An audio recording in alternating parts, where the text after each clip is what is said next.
తదుపరి మీనరాశి. మీనరాశి వారికి చాలా కష్టదరితమైన వ్యవస్థ, ఏలినాటి శని ప్రభావం ఉండడం, అందులోనూ ఈ నెలలో చాలా ఇబ్బందులు కలగజేసేటువంటి వ్యవస్థ నడుస్తుంది. మెదడుకు సంబంధించి తలపోటు ఎక్కువ అవడం, అనవసరమైన విషయాల్లో మీ పేరే ప్రస్తావన రావడం, లేనిపోని వ్యవస్థలకి మీరే గురి చేస్తున్నారనేటువంటి భావన రావడం, దీంతో మిమ్మల్ని చాలా ఇబ్బందులు పెడుతూ ఉంటారు.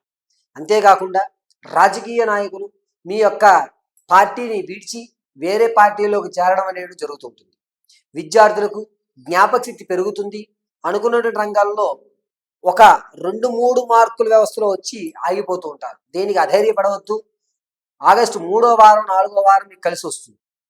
ఇక ఎవరైతే విదేశాలకు వెళ్దాం అనుకుంటున్నారో వారు ఈ నెల ఆగస్టు 14వ తారీఖు నుంచి 23వ తారీఖు వరకు కూడా శ్రీకారం చుట్టుకోండి. చక్కగా మీరు విదేశాలకు వెళ్ళడానికి అనుకూలమైన వాతావరణం. వ్యాపారం చేద్దాం అనుకుంటే కనుక ఆహార పదార్థాలు కానీ, లేదా ఎరువులకు సంబంధించి కానీ, లేదా మీరు ఏదన్నా ఒక కన్సల్టెన్సీస్ లాంటివి కానీ ప్రారంభం చేసుకోండి. అది కూడా ఆగస్టు 3వ తారీఖు నుంచి ప్రారంభం చేసుకుని 19వ తారీఖు వరకు కూడా మీకు వ్యాపారానికి మంచి అవకాశం. ప్రత్యక్షంగా కానీ పరోక్షంగా కానీ మీ ఇష్టం, ఎలాగన్నా సరే మీరు పెట్టుబడి పెట్టచ్చు ఈ సమయంలో. ఇక తాత ముత్తాతల నుంచి వచ్చేటువంటి ఆకస్మిక ధనం ఏదైతే ఉంటుందో ఆ ధనం వచ్చేటువంటి అవకాశం లేదు. ఈ నెల కూడా మీరు పెట్టుబడి పెట్టవలసిందే తప్ప ఆ ధనం వచ్చేటువంటి అవకాశం ఎక్కడా కూడా ఏ కోసాన కనిపించట్లేదు. ఇక విషయానికి వస్తే ఈ యొక్క మీనరాశి వారు ఉన్నతమైనటువంటి స్థాయిలోకి వెళ్ళాలి అనుకుంటే కనుక మీరు మీ ఆలోచన విధానాన్ని మీరు ఎప్పటి నుంచో మీ పక్కగా పెట్టుకునే బంధువర్గానికి కొంచెం దూరంగా ఉండండి. దీనివల్ల మీ ఆలోచన మారుతుంది. దాంతోపాటుగా మీ యొక్క వ్యవస్థ కూడా మారేటువంటి అవకాశం ఎక్కువ లభిస్తూ ఉంటుంది. ఇక ఆడవారి విషయానికి వస్తే మీనరాశి వారు సంతానం కొరకు ఎవరైతే చూస్తున్నారో వారికి సంతానం కలిగేటువంటి అధికారం ఎక్కువగా లభిస్తోంది. ప్రసవానికి ఎవరైతే ఉన్నారో వారి పుత్రికా సంతానాన్ని కలిగేటువంటి అధికారం లభిస్తోంది.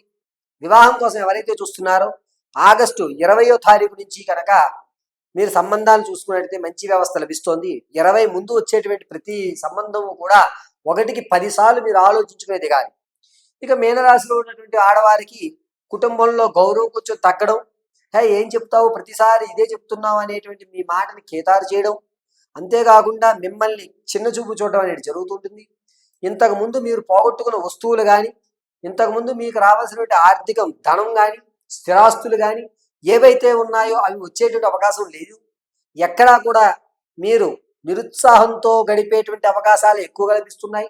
భార్యాభర్తల మధ్య కోర్టు వ్యవస్థ కానీ ఏదైతే ఉందో దాని కోర్టు వరకు వెళ్ళకుండా పెద్ద మనుషుల్లోనే సెటిల్మెంట్లు జరుగుతాయి.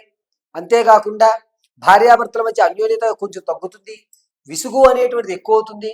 ఎంతకాలం నేను చెయ్యాలి, నాకంటూ ఒక పర్సనల్ లైఫ్ లేదా అని మీ భర్తతో మీరు పోట్లాడేటువంటి అవకాశం ఎక్కువ లభిస్తూ ఉంటుంది.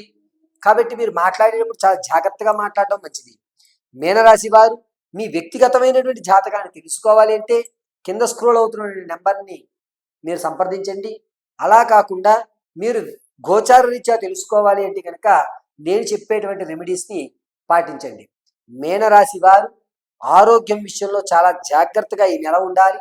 ఎందుకు అంటే మెదడులో నరాలు బలహీనపడటం, లేదా బ్లడ్ క్లాట్ అవ్వడం, లేదా మీరు పెట్టిన వస్తువులు మర్చిపోవడం, అంటే మైగ్రేన్కి ఎక్కువ ఇబ్బంది కలగడం, అస్తమానం తలపోటు రావడం అనేటువంటి జరుగుతూ ఉంటాయి. కాబట్టి ఈ ఆగస్టు నెలంతా కూడా ఏదన్నా ఈశ్వర దేవాలయానికి వెళ్ళి చండీ ప్రదక్షిణ చేయండి. అది కూడా ఉదయం 7 గంటల నుంచి 8 గంటల 43 నిమిషాల మధ్యలో చండీ ప్రదక్షిణ చేసి ఈశ్వరుడి దగ్గర ఒక తెల్ల జిల్లేడు పుష్పాన్ని ఉంచి నమో రుద్రాయ మహాదేవాయ నమః అని 21 పర్యాయాలు చెప్పుకుని భస్మధారణ అడ్డంగా చేయించి మధ్యలో చందనాన్ని ఉంచుకోండి. ఇలా చేయడం వల్ల ఈశ్వర అనుగ్రహం కలిగి మెదడుకు సంబంధించిన ఇబ్బందులు కలగకుండా ఉంటాయి. పెట్టిన వస్తువులు మర్చిపోవడం, ఎక్కువ తలపోటు రావడం, చికాకు కలగడం, మానసికమైన ఇబ్బందులు కలగడం జరుగుతూ ఉంటుంది. ఈ ఇబ్బందులు కలగకుండా ఉండడానికి ఈ ఒక్కటే పరిష్కారం. లేదు గురుగారు, గుళ్ళోకి వెళ్ళేటువంటి విధానం మాకు లేదు అంటే కొన్ని ఇబ్బందుల వల్ల వెళ్ళలేకపోతున్నాం అనుకున్న వారు ఇంటి నందు ఈశ్వరుడి ప్రతిమ ముందు చక్కగా నువ్వుల నూనెతో మాత్రమే ఎర్రటి ఒత్తు వేసి దీపారాధన చేయండి.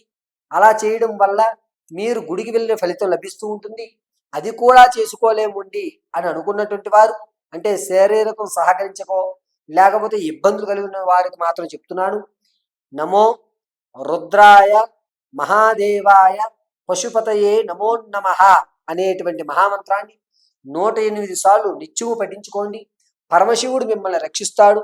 ఈ మెదడుకు సంబంధించిన వ్యాధులేమీ లేకుండా ఈశ్వరానుగ్రహం కలుగుతుంది.